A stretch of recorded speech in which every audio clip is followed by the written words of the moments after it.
Now we are starting with the taxation first chapter, that is the clubbing of the income. सबसे पहले clubbing होता क्यों है ना, उसका एक एग्जांपल ले लेते हैं एंड फिर आगे स्टार्ट करेंगे कि क्लबिंग है क्या. नॉर्मली क्या होता है, first for the purpose of saving the taxes को सेव करने के लिए हम लोग हमारे इनकम्स किसी और पर्सन के नाम के ऊपर ट्रांसफर कर देते हैं, राइट. तो ऐसे सिचुएशन में फॉर एग्जांपल समझो मेरा इनकम पूरे ईयर का 10 लाख है एज्यूम करो, तो according to that I have to pay the taxes. वहीं अगर 10 लाख में से 3 लाख का इनकम अगर मैंने मेरे हस्बैंड को ट्रांसफर कर दिया और मेरे हस्बैंड का कोई टैक्सेबल इनकम नहीं है, समझ लो, तो उनको उसमें से 2,50,000 तक नो टैक्सेस. या तो मैंने मेरे इनकम में से 2 लाख का इनकम इनको ट्रांसफर कर दिया, तो क्या हो जाएगा कि 2 लाख का इनकम उनके नाम के ऊपर ट्रांसफर हो जाएगा और मेरा इनकम कितना हो जाएगा, ओनली 8 लाख. तो अभी मेरा टैक्स जो कैलकुलेट होगा वो 8 लाख के ऊपर टैक्स कैलकुलेट होगा. और अगर 8 लाख के ऊपर का टैक्स एंड 10 लाख के ऊपर का टैक्स, दोनों में ऑब्वियसली फर्क है. 10 लाख के इनकम के ऊपर का टैक्स का अमाउंट ज्यादा रहेगा as compare to the income of 8 lakh.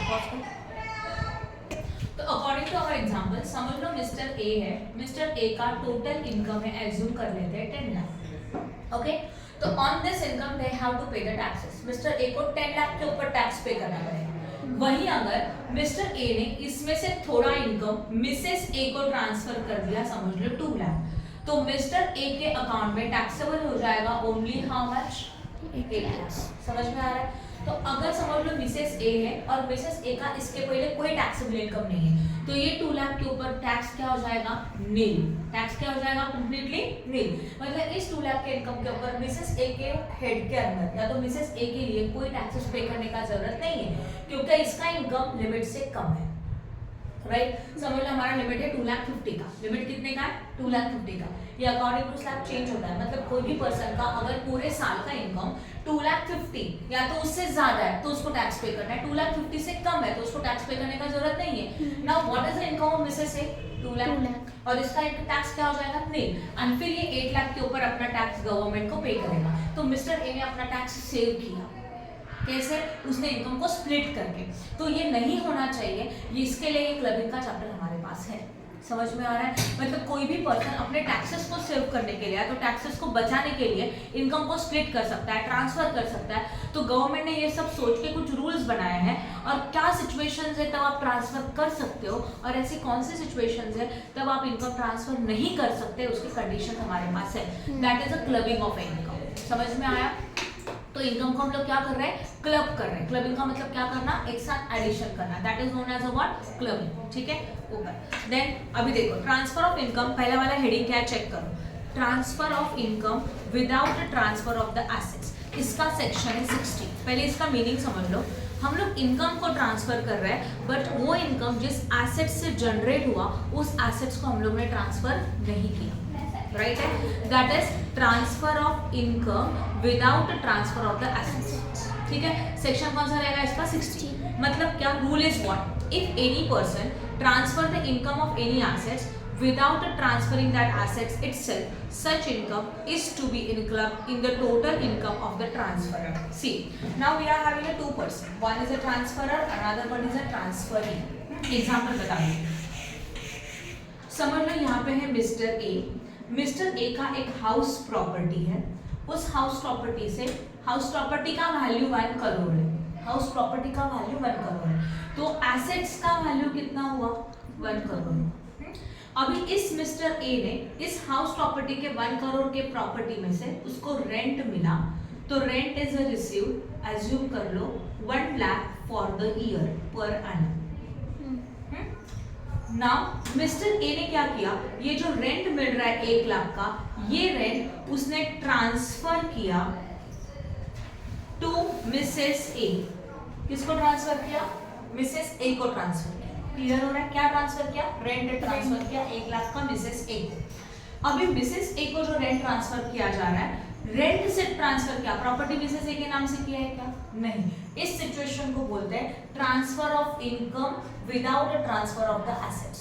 समझ में आ रहा. मतलब मिस्टर ए ने जो हमारे प्रॉपर्टी से मिलने वाला इनकम है उस इनकम को ट्रांसफर किया, पर वो प्रॉपर्टी को ट्रांसफर किया है क्या, नहीं किया. तो according to rule mister A is a transferor और ये मिसेस ए कौन है, ट्रांसफरी है. जो पर्सन एसेट्स को या तो इनकम को ट्रांसफर करता है उसको ट्रांसफरर बोला जाता है, और जिसके नाम से किया जाता है ट्रांसफर उसको ट्रांसफरी बोला जाता है। अगर ऐसा सिचुएशन आया तो यहाँ पे सेक्शन 60 अप्लाई होता है। Section 60 says that if any income is transfer without transferring the assets, ऐसे सिचुएशन में भले मिस्टर ए ने अपना इनकम ट्रांसफर कर दिया बट फिर भी ये इनकम क्लब किया जाएगा मिस्टर ए के इनकम में at the time of calculating the taxes. Rule समझ में आ मैंने जो बताया हो। अगर कोई भी एसेट्स ट्रांसफर नहीं किए हैं बट सिर्फ उसका इनकम ट्रांसफर किया जा रहा है, ओके, तो ऐसे सिचुएशन में ट्रांसफर किया हुआ इनकम ट्रांसफरर के इनकम में ऐड किया जाता है and then only they are going to calculate the taxes. Okay, clear हो गया। तो सेक्शन 60 सेज दैट अगर कोई भी ट्रांसफरर है उसने अपने विदाउट ट्रांसफरिंग द एसेट्स अगर इनकम ट्रांसफर किया तो भले उसने इनकम ट्रांसफर किया फिर भी ये इनकम ट्रांसफरर के इनकम में ही क्लब्ड होगा। This is the rule for the section 60। समझा सेक्शन 60 क्या है। नाउ इसके रिलेटेड एक क्वेश्चन है, क्वेश्चन नंबर 1 चेक कर। Mister Vasant has transfer through a registered document the income arising from the godown to his son without transferring the godown. Mister Vasant है उसने registered document के थ्रू, रजिस्टर्ड डॉक्यूमेंट का मतलब क्या समझते हो, ऐसे डॉक्यूमेंट कि जो डॉक्यूमेंट लीगली बोला, ऐसे ट्रांसफर नहीं किया, लीगली रजिस्टर्ड डॉक्यूमेंट बना के उसने गोडाउन से मिला हुआ इनकम अपने बेटे के नाम के ऊपर ट्रांसफर किया but without transferring the what godown, उसने एसेट्स ट्रांसफर नहीं किए। In whose hand will the rental income of the godown will be charge, किसके हैंड्स में ये इनकम चार्ज होगा, मिस्टर वसंत के हैंड्स में कि मिस्टर वसंत के सन के हैंड्स में, मिस्टर वसंत के हैंड्स में ऐड होगा, राइट है। तो मिस्टर वसंत ने अपना गोडाउन का इनकम उसके बेटे के नाम ट्रांसफर किया है, लीगली ट्रांसफर किया है बट उसने कोई भी एसेट्स को ट्रांसफर नहीं किया। तो ऐसे सिचुएशन में हम लोग क्या करेंगे, जितना भी इनकम है, राइट है, जितना भी इनकम है वो इनकम किसके हैंड्स में ट्रांसफर हो जाएगा, मिस्टर वसंत के इनकम में ही क्लब्ड हो जाएगा, ये मिस्टर वसंत के सन्स के इनकम में क्लब्ड नहीं होगा। सेक्शन 60 समझा, ओके ठीक है। अभी आता है नेक्स्ट केस है revocable transfer of the assets. Now what is the meaning of the revocable transfer of the assets. Revocable का मतलब क्या होता है, रिवोक करना मतलब फॉर एग्जांपल मिस्टर ए है, ये एग्जांपल ले लेते हैं, यहाँ पे है मिस्टर ए, मिस्टर ए का 1 करोड़ का अपना हाउस प्रॉपर्टी है, इसने ये प्रॉपर्टी ट्रांसफर किया अपने वाइफ के नाम से, मिसेस ए के नाम से, बट ट्रांसफर करते वक्त एक कंडीशन रखा था कि this property will be revocable. Mister A को जब भी चाहिए तब ये ट्रांसफर किया हुआ प्रॉपर्टी वो रिटर्न ले सकता है, उसने वो राइट रखा है, राइट है, उसको बोलते हैं रिवोकेबल प्रॉपर्टी, कि जब चाहिए तब वो रिटर्न ले सकता है। अगर समझ लो मिस्टर ए ने अपने वाइफ को या तो किसी को भी अपना प्रॉपर्टी ट्रांसफर किया रिवोकेबल कंडीशन के ऊपर, तो ऐसे सिचुएशन में हाउस प्रॉपर्टी से जो इनकम जनरेट होगा वो ऑब्वियसली किसके नाम से जाएगा, मिस्टर ए के नाम से जा रहा है क्योंकि मिसेस ए के नाम से प्रॉपर्टी है, बट फिर भी ये इनकम जो है वो किसके हैंड्स में क्लब होगा, मिस्टर ए के हैंड्स में। समझेंगे? तो देखो रिवोकेबल ट्रांसफर का मीनिंग समझ में आया, all income arises to any person in the revocable transfer of assets is an income in the total income of the transfer। मतलब ऐसा कोई प्रॉपर्टी ट्रांसफर किया है कि जो प्रॉपर्टी रिवोकेबल है, ट्रांसफर को जब चाहिए तब वो अपना राइट वापस ले सकता है, वो प्रॉपर्टी वापस ले सकता है। ऐसे सिचुएशन में ये जो ट्रांसफर किया हुआ प्रॉपर्टी है अगर उसमें से कुछ इनकम अराइज हुआ तो ये इनकम क्लब किया जाएगा ट्रांसफरर के इनकम में कंपल्सरी। समझ में आया? ओके, तो अभी इसके बेसिस के ऊपर कुछ क्वेश्चन है। क्वेश्चन नंबर 2 देखो, discuss the following treatment, discuss the tax treatment of the following cases. Harish has transferred a certain securities owned by him to a trust of his married sister Harsha. Harish ने अपना कुछ securities transfer किया उसके married sister के नाम से, हर्षा के नाम से, as of 1/7/2016। He has the power to revoke a trust of the desire। उसको पावर है कि जब भी चाहिए तब अपना शेयर वो क्या कर सकता है, रिटर्न ले सकता है। Okay, on 31st March 2018 he revoked such trust, और 31st March 2018 में उसने सिचुएशन किया income accrued on the previous year 16-17 and 17-18 are 1,20,000 and 1,50,000 respectively, and such income is received and enjoyed by Harsha. ये इनकम किसने receive किया, हर्षा ने, खर्चा भी किसने किया, हर्षा ने, बट ये प्रॉपर्टी के साथ रिवोकेबल था। तो ये इनकम भले हर्षा ने रिसीव किया, हर्षा ने खुद उस इनकम को एक्सपेंडिचर में मतलब कन्वर्ट किया, तो खर्चा किया, तब भी ये इनकम किसके इसमें क्लब्ड होगा, हरीश के इसमें क्लब्ड होगा। तो this income is inclubbed in the hands of the Mister Harish, that is a transferor, because the property और the securities are the revocable, वो उनको पावर है रिवोक करने का, इसके लिए इनकम ट्रांसफरर के इनकम में ही ऐड होगा, क्लब्ड होगा। समझ में आया? Next one, Raja transfer is property on 1/4/2016 to Rani. Raja ने अपनी प्रॉपर्टी रानी को ट्रांसफर कर दी with a clause that he will be take a property back from Rani whenever he requires। जब भी चाहिए तब वो रिटर्न ले सकता है, ये कंडीशन रख के ट्रांसफर किया, इसी को तो रिवोकेबल बोलते हैं ना। Raja was in need of the money on 1/4/2017 and he took back the property from Rani. The property yields annual income 2 lakh. ये प्रॉपर्टी कितने का इनकम जनरेट कर रही है? 2 लाख। अब ये 2 लाख का इनकम किसके हैंड्स में टैक्सेबल होगा? राजा की रानी? राजा, क्योंकि जो प्रॉपर्टी राजा ने रानी को ट्रांसफर किया था वो रिवोकेबल प्रॉपर्टी था। राजा ये प्रॉपर्टी का राइट कभी भी ले सकता है रानी से, जब भी चाहिए तब। ओके, तो ऐसे सिचुएशन में अगर इनकम ऑन हो रहा है तो ये इनकम क्लब किया जाता है in the hands of the transferor. Okay, तो this income is club in the hands of the Mister Raja. Clear है? Because the property is transfer to Rani is on the basis of the revocable. ठीक है, आगे question number C. Seema transfer on 1/4/2016 her property to Neema for the lifetime of the Neema. क्या बोला गया? सीमा ने अपना property transfer किया, बराबर है, और कब तक के लिए किया? पूरे लाइफ टाइम के लिए।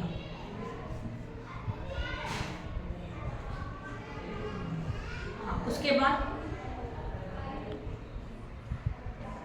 with the clause of that after the death of the Nima, property back to the Seema, and Nima death on 1/4/2017, Seema has not taken back the property till 31st March 2018. Property yields the annual income of 1 lakh. Property कितने का income generate कर रहा है? बताओ।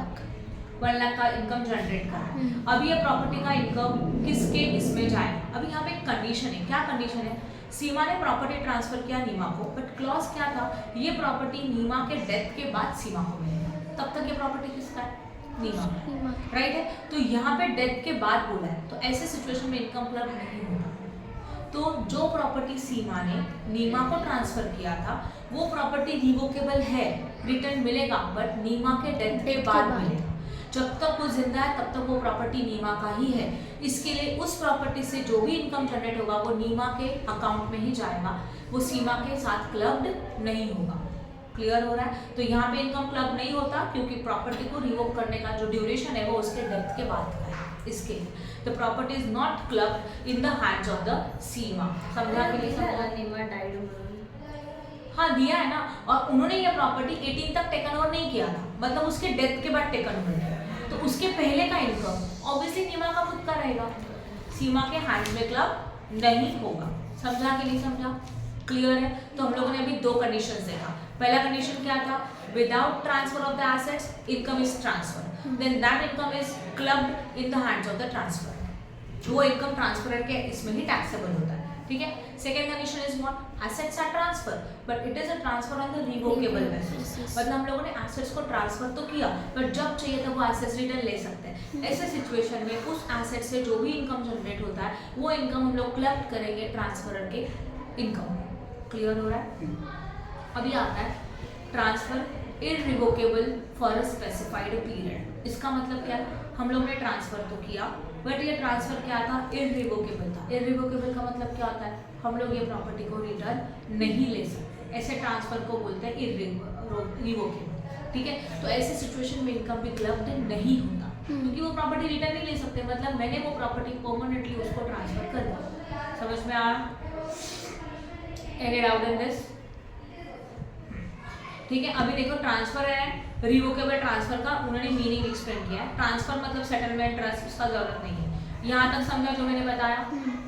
अभी देखते हैं income of spouse, sons wife, minor child and HGF etcetera. ये अलग अलग कैटेगरी हम लोग देखेंगे। उसमें का पहला वाला हेडिंग है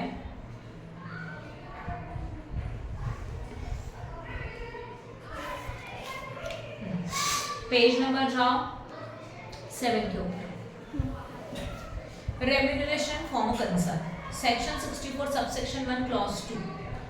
ओके, अब ये क्या है, रेम्यूनरेशन क्या होता है? व्हेन रेम्यूनरेशन इज क्लब, सारे कंडीशंस में रीड करके एक्सप्लेन करूंगी तो each and every point clear हो जाएगा। व्हेन रेम्यूनरेशन इज क्लब, पहले तो रेम्यूनरेशन का मतलब क्या होता है? Salary, which is earn bye mister A या तो Mrs A. Husband and wife दोनों में से किसी एक को सैलरी मिल रहा है, तो ये सैलरी मतलब वाइफ का सैलरी हस्बैंड के इनकम में क्लब होगा कि नहीं होगा, या तो हस्बैंड का सैलरी वाइफ के इनकम में क्लब होगा कि नहीं होगा, ये हम लोग देख रहे हैं।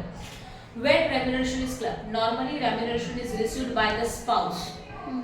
Says Mrs. W, wife of Mr. H. Obviously, spouse का मतलब क्या होता है? Opposite person है। तो husband के लिए wife, wife के लिए husband is a spouse.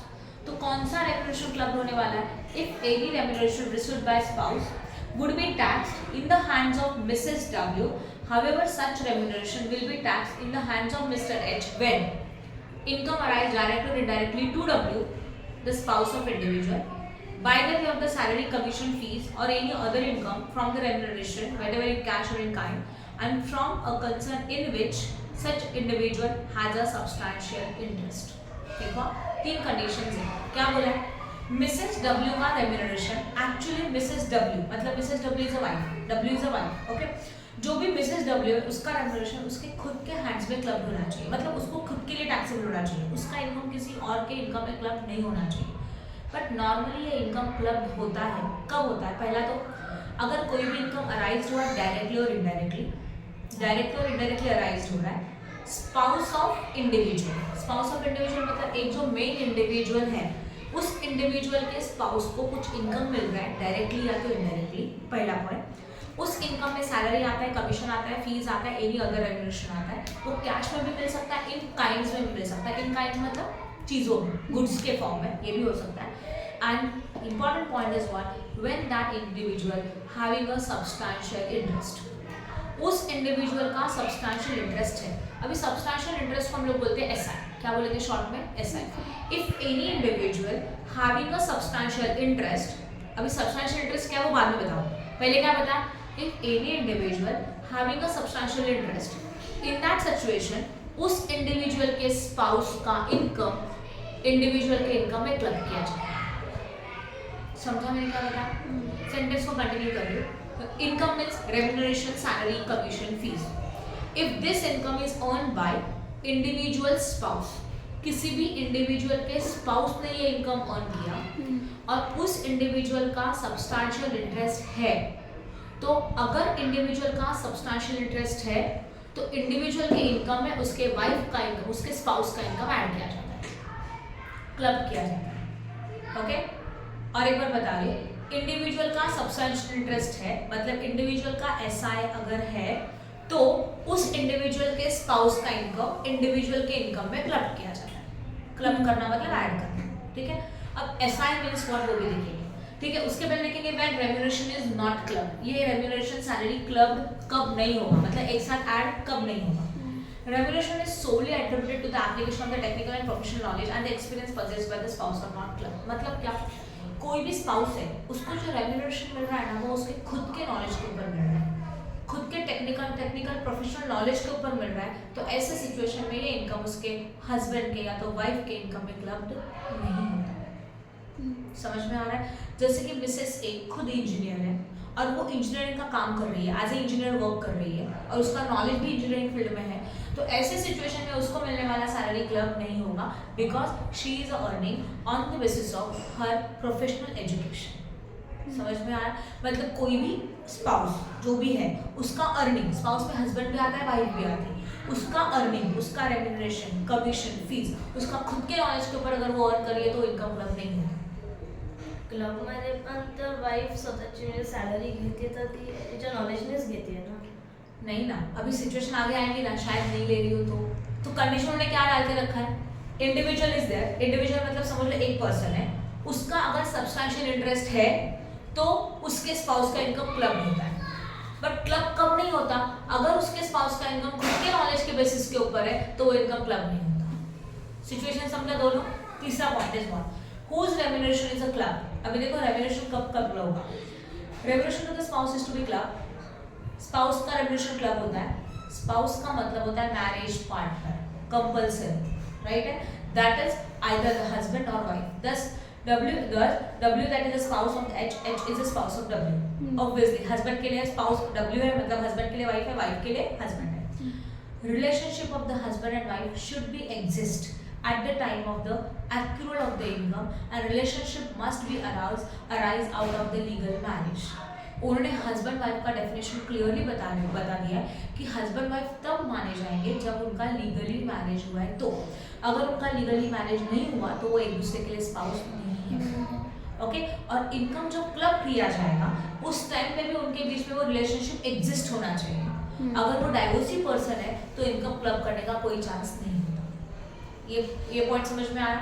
And now next one, how the remuneration is club. वो किस तरह से क्लब किया जाएगा वो बता देती हूँ, पर उसके पहले हम लोग देखेंगे substantial interest is what. Individual has a substantial interest in a concern when in the respect of a company, individual or the individual along with the relatives, beneficiaries own 20% or more than the voting more of the voting power or any time during the year in the respect of the any other person, firm, individual along with the relatives is entitled to the 20% on both its profit or any time during the year.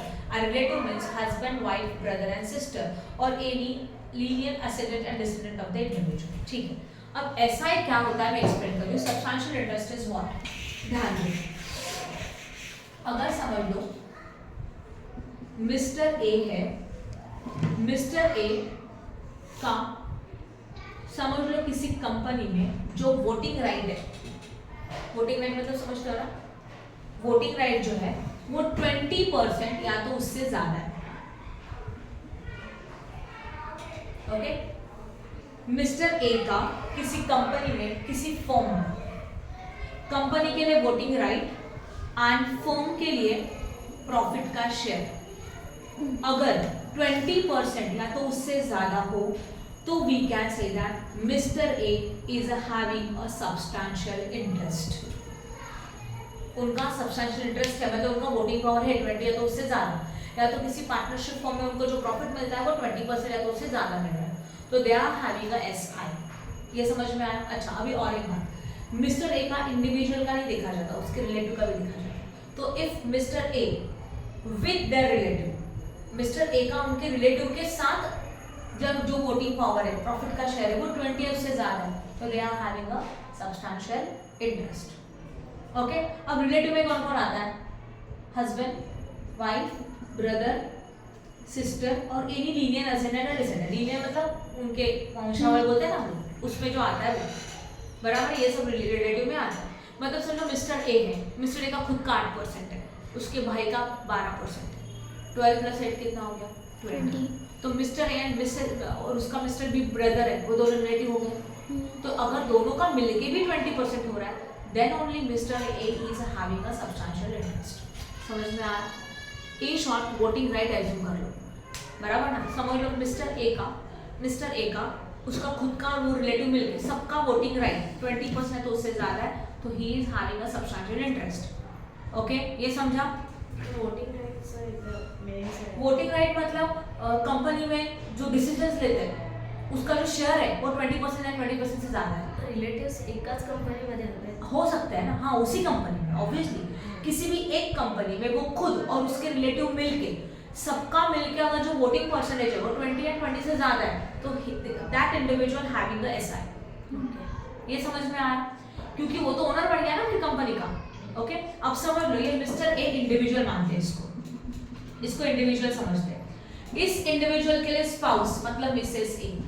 देखो आप situation, mister A के company में जिसको SI है, substantial interest है, मतलब उसका voting right 20 से ज्यादा है. इसके कंपनी में उसकी वाइफ काम कर रही है और उसको सैलरी दिया जा रहा है. कौन दे रहा है सैलरी?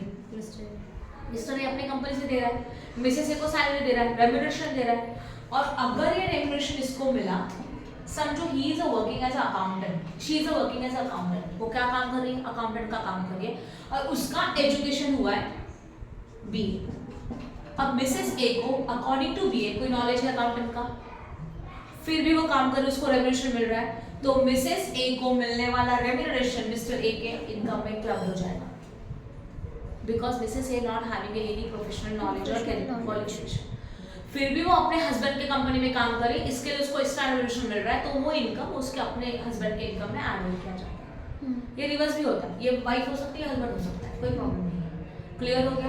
कंडीशन समझ में आया? तो देखो कंडीशन इज व्हाट, कोई भी इंडिविजुअल, वो मिसेस भी हो सकता है, हस्बैंड भी, मतलब वाइफ भी हो सकती है, हस्बैंड भी, वो इंडिविजुअल का एसआई है। एसआई मतलब क्या? 20% और मोर राइट। ओके, अगर उसका शेयर 20 या उससे ज्यादा है तो ऐसे सिचुएशन में उसके स्पाउस को मिलने वाला रेम्यूनरेशन उसके खुद के इनकम में ऐड होगा if that spouse not having any professional qualification. Okay, and second thing, they are both having a marriage relationship, legal marriage relationship, then only income club होगा। अगर ये इनकम जब इसने अर्न किया तभी तो उनमें डाइवोर्स हो चुका है तो ये इनकम क्लब नहीं होगा। समझ में आ रहा है? बस ये एकच कंपनीमध्ये असतील तर हाँ, एक कंपनी में रहेंगे तो अगर दोनों अलग अलग कंपनी में काम कर रहे हैं, इसका मतलब मिसेस से समझो अलग कंपनी में काम करे तो mister is not having any SI, उसका शेयर ही नहीं है उसमें, तो ये इनकम क्लब नहीं होगा। अब समझ में आया? चलो अब इसके सम कर लेते हैं। And this is applicable to both spouse. अभी मैंने आपको एग्जांपल दिया मिस्टर ए के अकॉर्डिंग, ये भी हो सकता है मिसेस ए का कंपनी है और उसकी कंपनी में उसका हस्बैंड काम कर रहा है, तो ऐसे सिचुएशन में भी इनकम क्लब हो सकता है। ज्यादा फास्ट हो रहा है क्या? समझ में आ रहा है? Okay good. Question number 3, Mister Raja is a beneficiary holding 21% equity share of SM private limited. Mister Raja का 21% शेयर है इक्विटी का एसएम प्राइवेट में, इसका मतलब Mr Raja having a SI, yes or no? उसका सब्सटेंशियल इंटरेस्ट है। Mrs Raja is employed as a manager in account department in SM private limited, उसकी wife वहीं पे काम करी उसी कंपनी में account department as a monthly salary of 84,000. Mrs. Raja not having any knowledge, experience or qualification in the field of the accountancy, and will the remuneration, that is the salary received by Mrs. Raja, be clubbed with the income of Mr. Raja? अभी Mrs राजा को मिलने वाला income mister राजा के income में club होगा कि नहीं होगा? होगा। क्यों होगा? पहला condition, mister Raja is having a SI, क्योंकि उसका शेयर 20% से ज्यादा है, 21% का शेयर है, मतलब मिस्टर राजा का एसएम कंपनी में सब्सटेंशियल इंटरेस्ट है। ओके, मिसेस राजा मतलब उसकी वाइफ वहीं पे काम कर रही है अकाउंटिंग डिपार्टमेंट में, 84,000 उसको सैलरी मिल रहा है, बट मिसेस राजा को अकाउंटिंग डिपार्टमेंट का कोई स्पेशल नॉलेज नहीं है। तो ऐसे सिचुएशन में अगर नॉलेज ही नहीं है तो मिसेस राजा को मिलने वाला इनकम मतलब वाइफ को मिलने वाला इनकम मिस्टर राजा के इनकम में मतलब हस्बैंड के इनकम में क्लब हो जाएगा। डन? समझा? इसको आपको नीचे लिखना है अपने वर्ड्स में ऐसे सिचुएशन में। समझा कि नहीं समझा? ना। Question number 4, Mrs Kumar is a beneficiary holding 25% equity share of SM construction private limited. Mrs Kumar is a wife, obviously उसका खुद का 25% का शेयर एसएम कंस्ट्रक्शन लिमिटेड में, तो Mrs Kumar having a SI, Mrs Kumar को एसएम कंपनी का वोटिंग राइट 25% है, मतलब 20% से ज्यादा है, 20% उससे ज्यादा, तो उसका सब्सटेंशियल इंटरेस्ट है। Mr Kumar is an architect and he is employed as a site observer, ठीक है, वो आर्किटेक्ट है और साइट ऑब्जर्वर का काम कर रहा है, of the one of the construction site of the SM Construction Private Limited at a monthly salary of 28,400, and the remuneration received by Mr. Kumar is justificable considering his knowledge, experience and qualification. Remuneration जो भी mister Kumar को मिल रहा है वो उसके knowledge के ऊपर, experience के ऊपर, क्वालिफिकेशन के ऊपर मिल रहा है। Now will the remuneration is received by Mr Kumar is clubbed in the hand of Mrs Kumar because she is having a substantial interest in SM.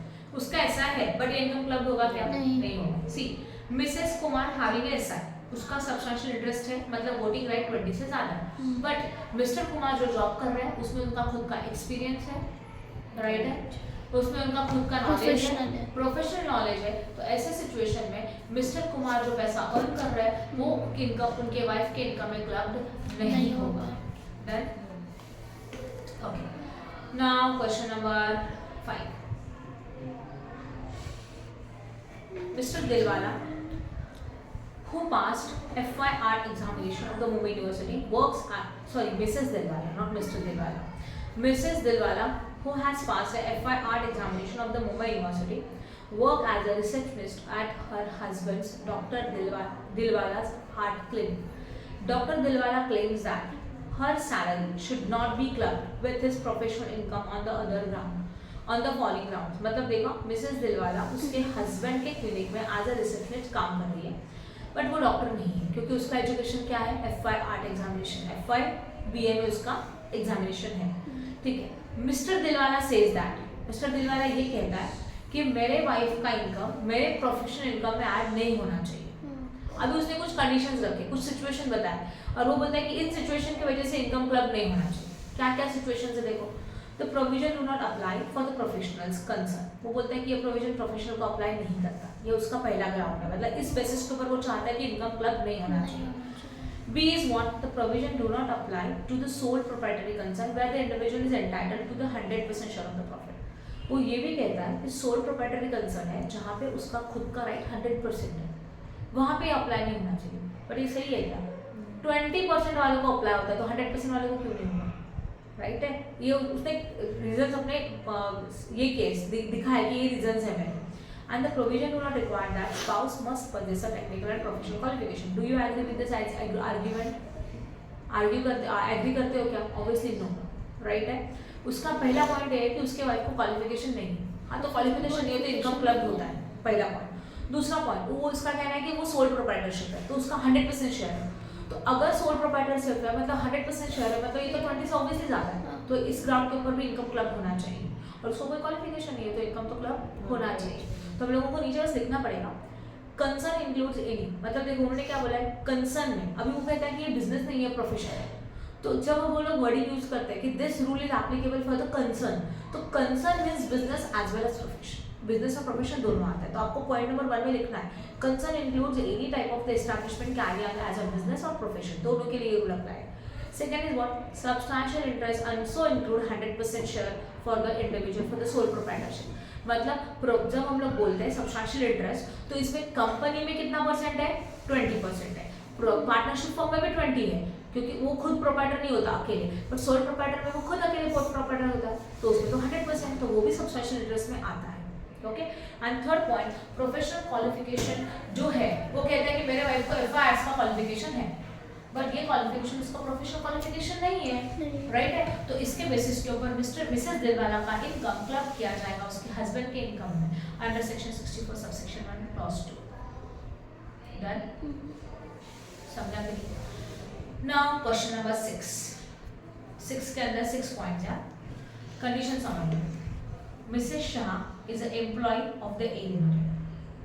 Mrs Shah A limited की एम्प्लॉय है और उसको सैलरी मिल रहा है 75,000 per annum. State how her salary will be taxed in each of the following independent cases. अलग अलग cases है, 1 2 3 4 अलग अलग। In the view of the following further information and the provision of section 64 subsection 1 clause 2. Point number 1, Mr. Shah hold 25% of the equity share in A Limited। Mr. Shah का A Limited में 25% का share है and Mrs. Shah does not having any professional qualification। A Limited में Mr. Shah का 25% share है, मतलब Mr. Shah का ऐसा है और उसकी वाइफ वहाँ पे काम कर रही है जिसको कोई प्रोफेशनल क्वालिफिकेशन नहीं है, तो मिसेस शाह का इनकम मिस्टर शाह के इनकम में क्लब हो जाएगा in this situation. Now question number 2।